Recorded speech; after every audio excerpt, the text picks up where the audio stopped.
Assyrians, around 2 to 4 million people, are an indigenous Christian people of Mesopotamia with communities in Iraq, Syria, Iran, and a large diaspora.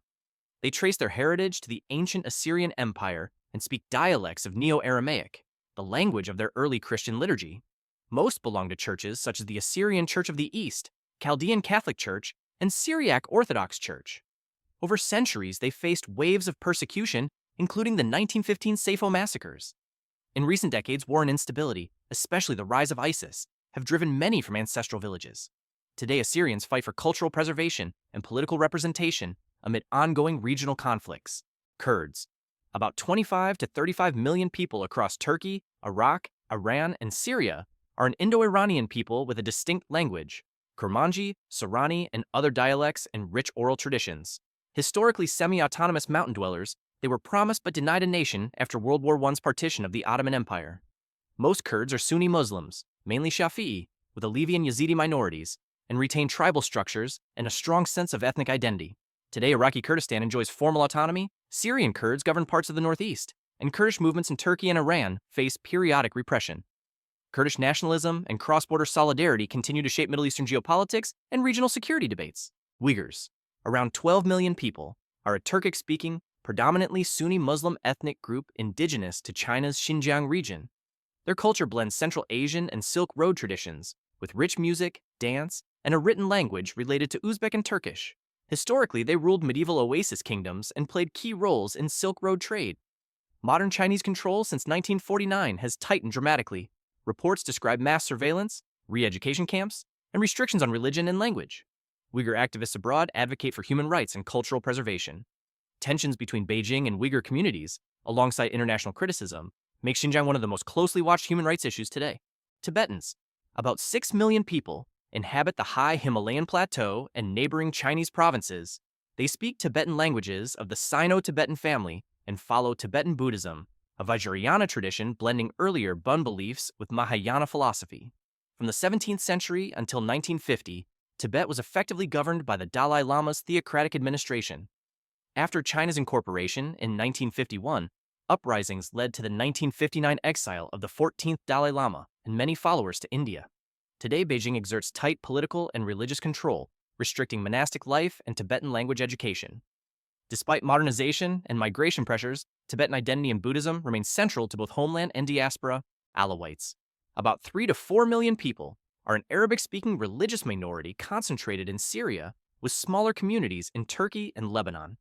Their faith emerged in the 9th to 10th centuries as a branch of Shia Islam, but incorporates elements of Gnosticism, Neoplatonism, and pre-Islamic beliefs, emphasizing esoteric teachings, veneration of Ali, and secrecy in doctrine.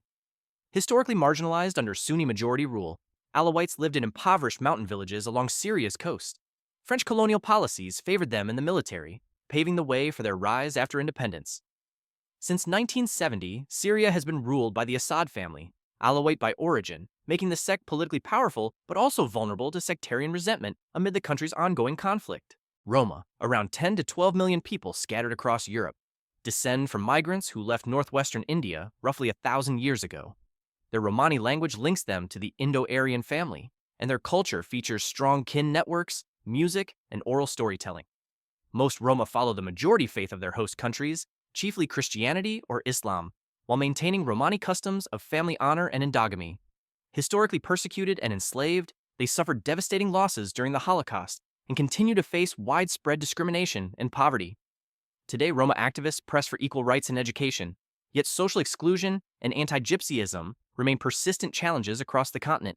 Chechens, about 1.5 to 2 million people, are an indigenous North Caucasian people speaking the Nak language and mainly Sunni Muslim of the Shafi'i school.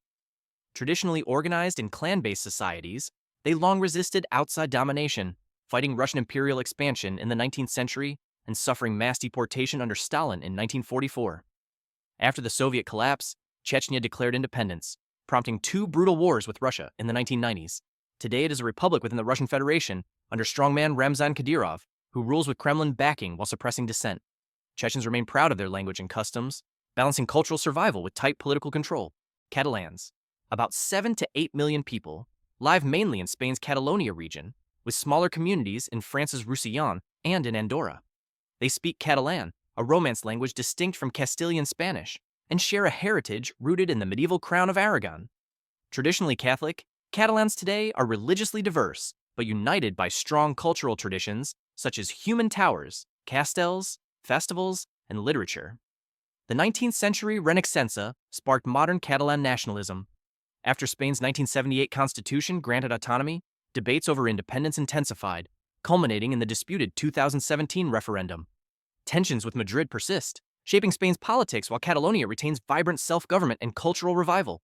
Tatar, about 5 to 6 million people, are a Turkic-speaking group mainly in Russia's Volga-Ural region, Siberia, and Crimea.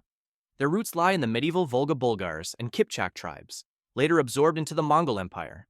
They adopted Islam in the 10th century, and faith remains central to identity alongside strong traditions in trade, literature, and education.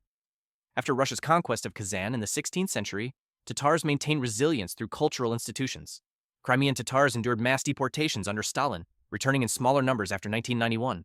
Today, Tatars enjoy cultural rights in Tatarstan, but Crimean Tatars face repression under Russian rule, fueling ongoing tensions. Druze, around 1 million people, are an Arabic-speaking religious community native to Lebanon, Syria, Israel, and smaller groups in Jordan. Emerging in the 11th century as an offshoot of Ismaili Shia Islam, the Druze faith blends Islamic principles with elements of Neoplatonism and Gnosticism. Religious texts and practices are kept secret and conversion is closed. Historically, the Druze maintained mountain enclaves and semi-autonomous rule under Ottoman and later French mandates.